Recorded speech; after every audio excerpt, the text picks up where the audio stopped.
কিন্তু একটা বিষয় নিয়ে অনেক প্রেম থাকে, সেটা হচ্ছে সংবিধান। আর এই ৭২-এর সংবিধান যেটা নিয়ে বাংলাদেশের ক্ষমতাসীনদের এত প্রেম, এই সংবিধানটা কিভাবে বাংলাদেশের সংবিধান হলো সেটা কিন্তু একটু জানা দরকার। প্রথমেই জানি কে বা কারা বাংলাদেশের এই সংবিধান প্রণয়ন করেছিল। প্রথমে সংবিধান নিয়ে কিছু অসঙ্গতি তুলে ধরি।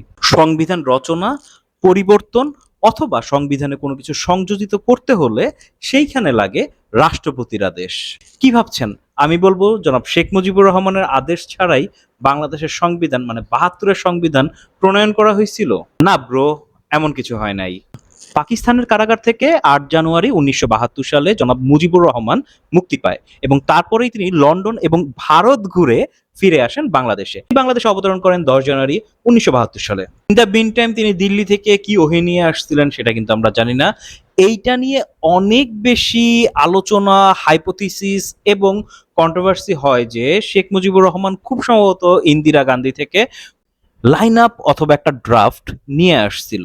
যাই হোক, শেখ মুজিবুর রহমান ১১ তারিখেই প্রভিশনাল কনস্টিটিউশন অর্ডার প্রদান করে। এরপর ঘটনাচক্রে ডক্টর কামাল হোসেন যখন সংবিধানের খসড়া নিয়ে শেখ মুজিবুর রহমানের কাছে যান, শেখ মুজিবুর রহমান সেটিকে বাতিল করে দেন এবং তিনি তার থেকে একটি খসড়া সংবিধান জনাব কামাল হোসেনকে মানে ডক্টর কামাল হোসেনকে প্রদান করেন। আর এই কথাটা কিন্তু আমার না, এই কথাটা কামাল হোসেনের মুখের কথা। পরবর্তীতে সেই ড্রাফটের উপর ভিত্তি করেই তৈরি করা হয় বাংলাদেশের প্রথম সংবিধান বা বাংলাদেশের এখন পর্যন্ত একমাত্র সংবিধান, সেই ৭২-এর সংবিধান। যদিও আমাদের একটা স্বাধীনতার ঘোষণাপত্র ছিল, বাট আমাদের স্বাধীনতার ঘোষণাপত্র কিন্তু ৭২-এর সংবিধানে খুব একটা প্রতিফলিত হয় নাই।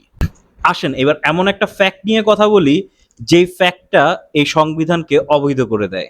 মনে আছে আমি বলেছিলাম জনাব শেখ মুজিবুর রহমান ১৯৭২ সালের ১০ জানুয়ারি বাংলাদেশে আসেন এবং ১১ তারিখেই প্রভিশনাল কনস্টিটিউশন এর একটা অর্ডার উনি কিন্তু ইস্যু করেন।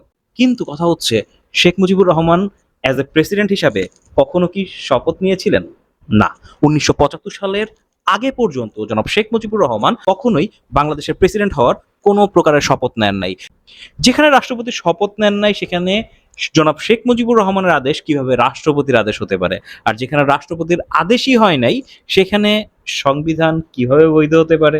এই একটা কারণেই কিন্তু সংবিধানকে অবৈধ ঘোষণা করা যেতে পারে, বাট তারপরেও আমি যদি যুক্তির খাতিরে বা তর্কের খাতিরে ধরেই নেই এই আদেশটা, এই অবৈধ আদেশটা বৈধ ছিল, তাহলে আসেন jump to the next part.